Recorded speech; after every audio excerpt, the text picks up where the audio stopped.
There's a version of you that never sleeps in, never skips training, never wastes time. There's a version of you who never fails. It is waiting for you.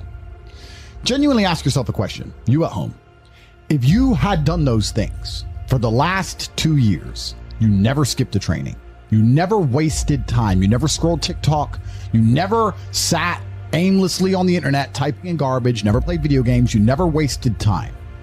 You never skipped training, you were training every single day. You never slept in, you were never lazy. There's this version of you. Imagine the person you would be. Genuinely imagine what you would look like. Imagine where you would live. Imagine the car you would drive. Imagine how much your woman would respect you. Imagine the love you would see in her eyes when she looks at you with adoration like a king. Imagine your existence. That person is waiting for you. And the only thing that's stopping you from being that person is your monumental laziness. You can have it. The universe is very giving. It will give you anything you work for. I've never seen somebody try for something with all of their might and not get it. The only people who do not have the things they want are the people who do not try for them. I've never seen a person wake up and say, my only dedication in life is to solve a Rubik's Cube and fail. You are not stupid. You are not incompetent. You are lazy and arrogant. It's extremely important you understand that that person is waiting for you and you are declining that version of yourself. In the multiverse, in the many different versions of the universe that exist, there is a version of you that does those exact things. And he is a greater person than you can even fathom. You can transform yourself into that guy. You can be a top G. That's exactly what I did. I knew who I was going to have to end up being before I became that person. My brother and I are not from rich families. We are not from advantaged beginnings. But I knew I had to be a big, strong, fighting billionaire. That's what I knew I had to be. Discipline is the key to success. If you cannot force yourself to do something you don't want to do, how are you ever going to put yourself through the suffering required for greatness? If you cannot force yourself to train when you do not want to train, if you cannot force yourself to work when you don't want to work, if you can't force yourself to not log into Pornhub or force yourself to eat right, how can you possibly ever become a monumentally successful person if you cannot control yourself long enough to do what must be done as opposed to what you feel like doing? The only people who get to live their lives based on how they feel are women and children. Children can cry because they feel like crying, as can a woman. A woman can start an argument because she feels like arguing, as can a child. A man must do what he is supposed to do irregardless of how he feels. That is the key component to masculinity, is discipline. If you do not have the discipline to dedicate yourself to anything, you are going to fail and be crushed by the people who can. If you only go to the gym when you feel like going to the gym, you're never going to be as strong as the people who go to the gym when they don't feel like going to the gym. That is a reality of life. So, I train every single day. I've actually heard from some people saying, you overtrain. And I explained to them, one, I don't believe in rest. I'm not you. I'm not pussy and I'm not broke like you are, Mr. Fitness Trainer, standing around the gym teaching people for $50 an hour. I don't need to listen to you. Secondly, I don't train because I want to get bigger. I train every day because it is difficult to train every day. It hurts. I don't want to. I wake up and I'm busy. I have other things to do. I don't feel like doing it. So I force myself to do it 7 days a week, 365 days a year, so that I know I'm the kind of person who can do what he doesn't want to do when it needs to be done. I am that man. And it's more of a mental exercise than a physical exercise at this point. How can you ever outcompete me if I can force myself to do the things I don't want to do and you cannot? Discipline is absolutely essential for success, and you need to get very comfortable and very used to the idea of understanding that on your path to greatness, there are going to be long periods of time where you hate what you are doing, where you are dissatisfied with the actions you must undertake, where you are tired, where you are stressed. That is why it is difficult. That is why most people won't make it. If the path was easy, everybody would walk it and it would lead nowhere. 100 people start the path, 99 fall off because it is difficult, and the one person who makes it to the end gets the gold. If all 100 made it to the end and the gold was divided by 100, it wouldn't even be worth anything. The difficulty gives it value. The fact that it is difficult to do is the key component into the fact you want it in the first place. If it wasn't difficult, everyone would have it and you wouldn't want it because no one would respect it. It's supposed to be hard. Life is supposed to be hard. You're supposed to think this is terrible. You're supposed to suffer and smile through the pain regardless. Discipline is the key to success in all realms as a man. And if you lack it, you stand no chance. You can give most people a roadmap to success. You can give them a Ferrari with a full tank of gas, and a lot of people still wouldn't make the destination because they would say the drive is too far away.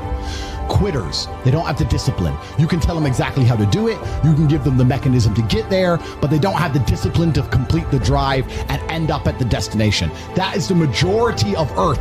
This is your competition. People who, even if they are told what to do and people tell them exactly how to do it and help them do it, still quit, still fail because they lack discipline. Even me, with my monumental powers, I can't make a quitter successful.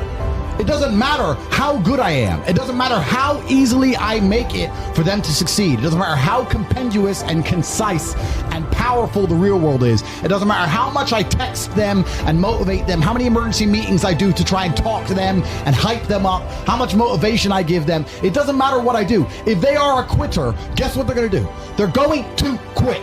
No matter how simple the map is to read, no matter how fast the Ferrari is, somewhere along the drive, the sun's going to get in their eyes, and they're going to sit there and go, I don't like this, this is hard, and they're going to quit.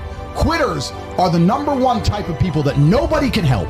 If you're a quitter, I can't help you, life can't help you, God himself cannot help a quitter. So if you lack discipline, you lack the very basic building block to any type of success which exists on the planet. By every single metric which can be measured with science, you are going to stay a loser and a failure. The key is to keep training. If you train hard every single day, you don't have to worry about a little bit of vitamin C. It's true. If you don't train and you don't smoke, you're still going to be a pussy. Yes. The answer is always hard work. As soon as you are granted life, you are guaranteed death. What you do in between is up to you. You are all conscious. That could end tomorrow, that could end in 100 years. But the time between the beginning of your consciousness and the end of it is completely up to you. Training is never the wrong decision. If you're in jail, you should train. If you are free, you should train. If you are rich, you should train. If you are poor, you should train. If you smoke, you should train. If you don't smoke, you should train. If you drink, you should train. If you don't drink, you should train. You cannot escape that hard work is always the correct decision. There is no time in any scenario when working hard is going to be the wrong answer. You should always try your very best in all things. I will smoke 10 cigars a day and beat the shit out of you because I train harder than you can possibly fathom. Pain is an extremely important part of the equation. Pain is the elixir of success. When people say this bad thing happened to me and I'm suffering, I say good. It is pain which is required. It's one of the elements in the chemical reaction. And the chemical reaction requires 5 particular distinct compounds, and you have 4 and you're missing 1. It simply doesn't work. Pain for a man is one of the most important elements in becoming successsul. Batman is Batman because they killed his parents. If they did not kill his parents, he would not be Batman. You're supposed to suffer. You're supposed to take that pain.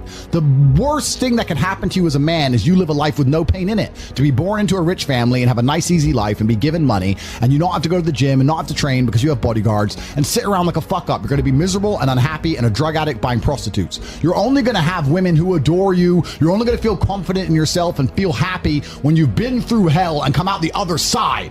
The pain is required, and you'll often notice that people who are better than you are people who have suffered more than you have suffered. So the person who is waiting for you, he requires your motivation. It also requires huge amounts of pain. So when bad things happen to you, do not sit at home and lament. Do not feel sorry for yourself. Instead, look in the mirror and say, thank you, God, for giving me one of the ingredients that is needed for the chemical concoction that is going to turn me into a superhero. Because pain is an extremely important one. In fact, it's one of the most important ones for a man. Everything is war. All of it. Sitting in the commute without losing your patience is war. Trying to find a way to escape your slave job is war.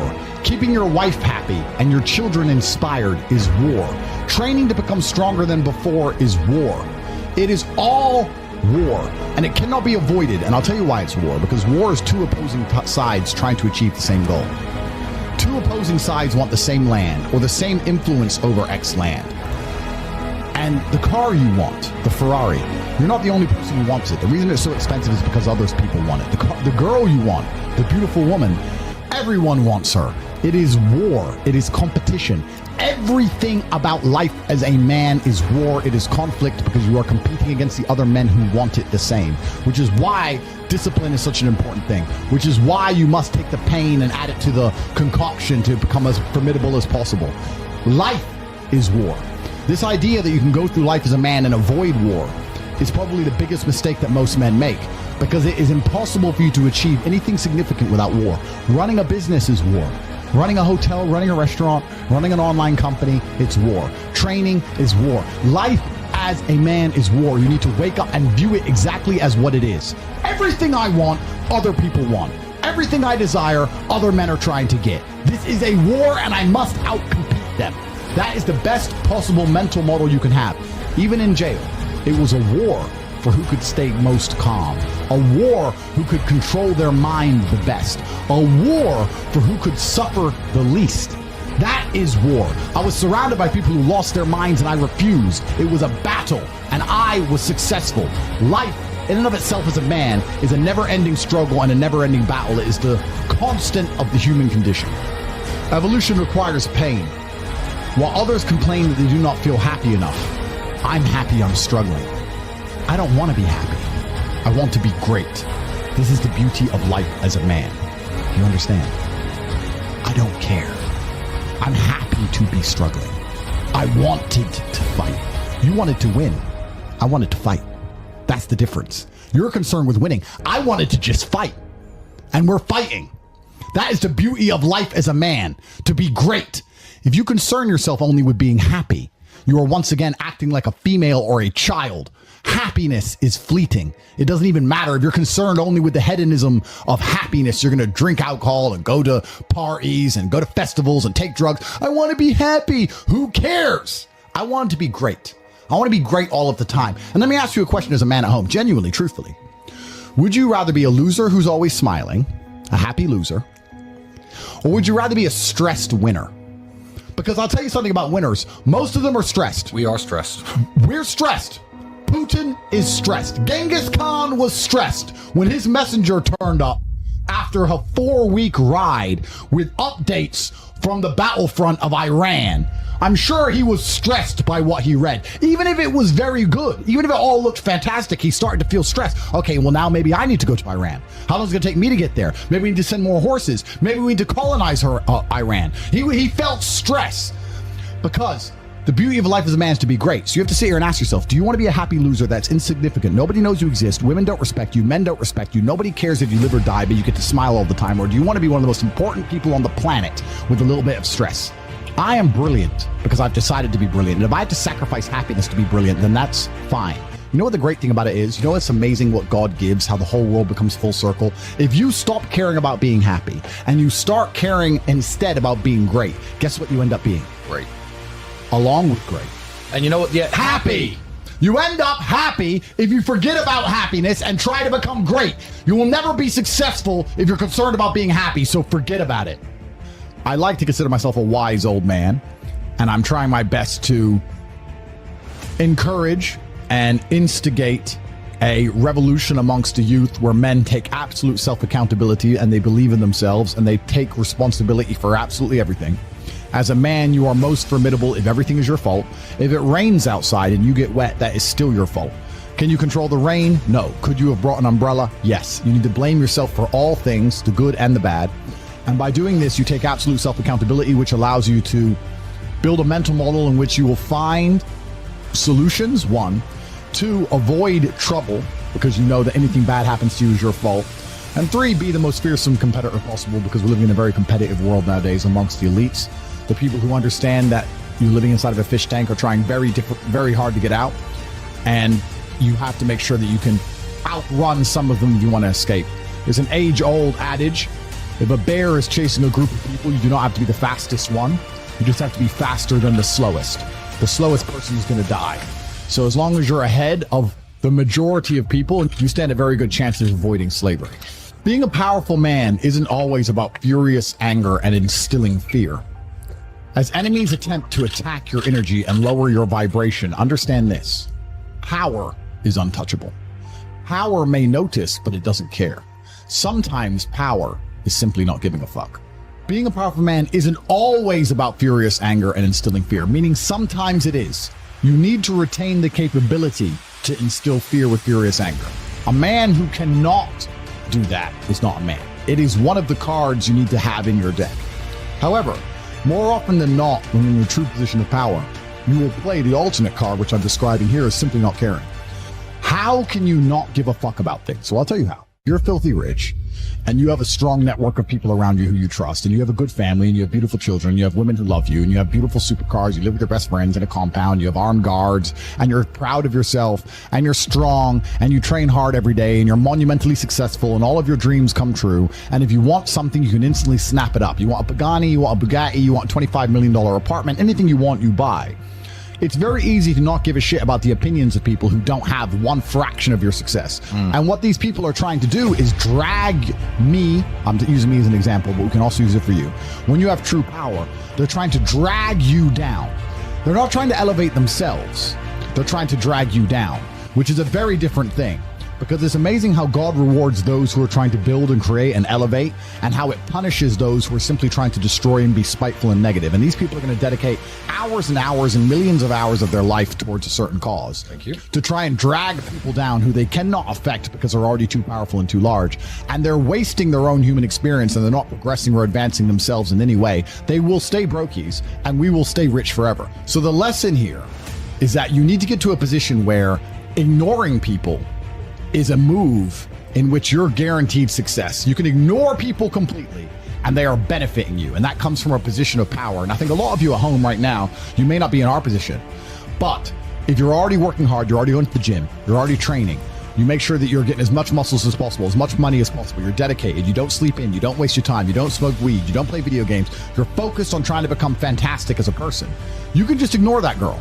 That girl who broke your heart or cheated on you, just ignore her. The most powerful move you can make is ignore her. Yeah, you could yell at her. Yeah, you could try and make her scared of you, blah, blah, right? That's not going to work.